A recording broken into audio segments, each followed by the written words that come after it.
বাবা বাবা, আজ তো অনেক গরম। আর এই গরমে তুমি একা একা কাজ করলে তোমার অনেক কষ্ট হবে। হ্যাঁ রে বাবা, কষ্ট হলে আর কি করব? কষ্ট যে করতেই হবে, তাছাড়া যে কোনো উপায় নেই। তাই বলছি কি, আমিও তোমার সাথে যাব। দুজনে মিলে কাজ করলে কষ্ট একটু কম হবে। না রে বাবা, এই রোদে তোকে আমার সাথে যেতে হবে না। বাহিরে থাকলে তুই অসুস্থ হয়ে পড়বি। না না বাবা, আমার কিছু হবে না। চলো তো তুমি।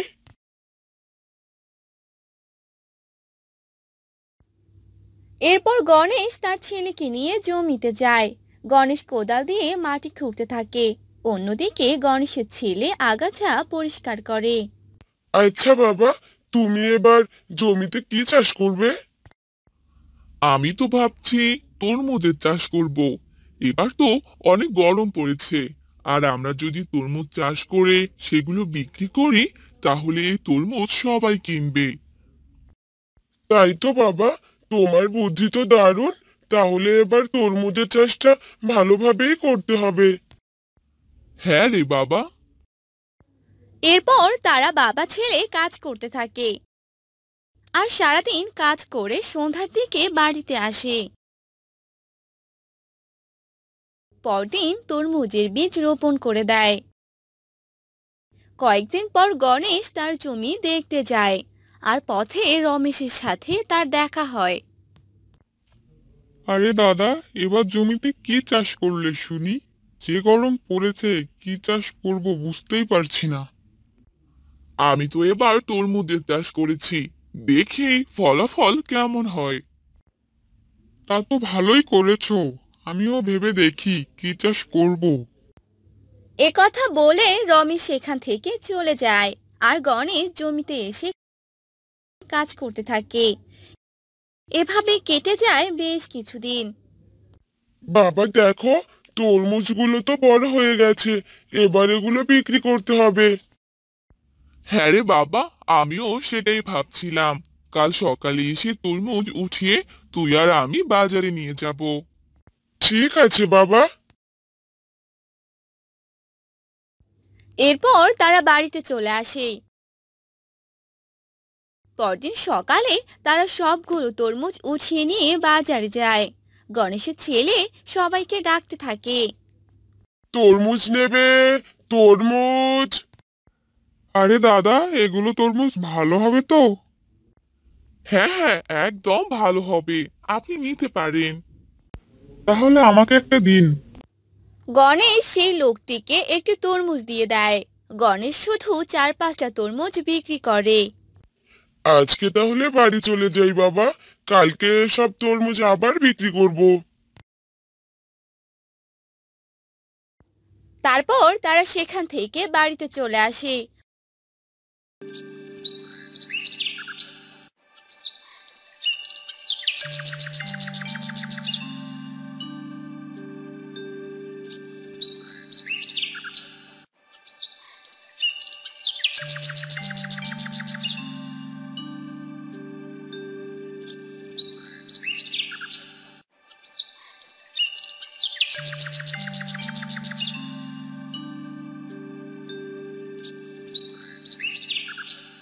পরদিন সকালে তারা তরমুজ নিয়ে বাজারে চলে যায়।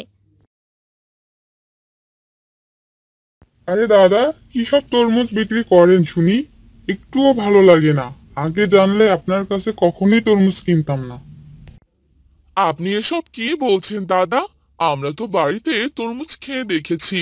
সেগুলো তো ভালোই মিষ্টি ছিল। তাহলে এগুলো এরকম হলো কি করে? হ্যাঁ, ওই একটি তরমুজ বোধহয় মিষ্টি ছিল, আর সেটি আপনি খেয়েছেন। এ কথা বলে লোকটি সেখান থেকে চলে গেল। লোকটির মুখে এসব কথা শুনে গণেশ একটি তরমুজ কাটলো আর সেটা তার ছেলেকে খেতে দিল। বাবা, তরমুজটি খেতে একদম ভালো লাগছে না। লোকটি ঠিক কথাই বলেছে। তাহলে তো বাকি তরমুজগুলো আর বিক্রি করতে পারবো না। চল, এগুলো নিয়ে বাড়িতে যাই।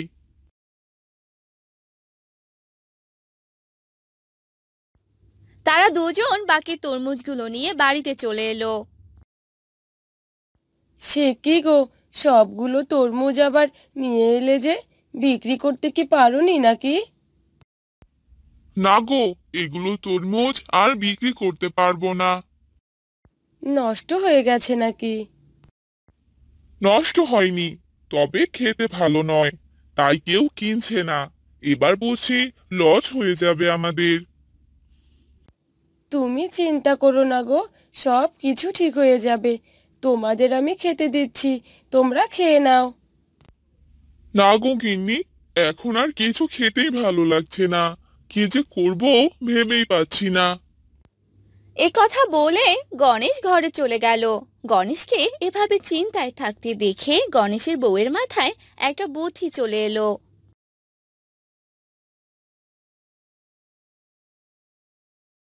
হ্যাঁ গো, আমার মাথায় একটা বুদ্ধি এসেছে। বুদ্ধি? এ সময় আবার কিসের বুদ্ধি খুঁজে পেলে তুমি, হ্যাঁ? আমরা যদি তরমুজের চপ বানিয়ে বাজারে বিক্রি করি, তাহলে আমাদের কোনো লস হবে না। তরমুজের চপ আবার কেউ খায় নাকি? এর নাম যে আমি প্রথমবার শুনছি। খায় গো খায়। আমি তরমুজের চপ বানিয়ে দেব, আর তুমি সেগুলো বাজারে নিয়ে বিক্রি করবে। আচ্ছা ঠিক আছে, তাই করব। দেখি কি হয়। পরদিন সকালে গণেশের বউ তরমুজের চপ বানাতে থাকে। বানানো শেষ হলে গণেশ সেগুলো নিয়ে বাজারে যায়। তরমুজের চপ খেয়ে যান, তরমুজের চপ খেয়ে যান। এ কি, এবার দেখছি তরমুজের চপ বিক্রি করছেন। এগুলো কেউ খায় নাকি, হ্যাঁ?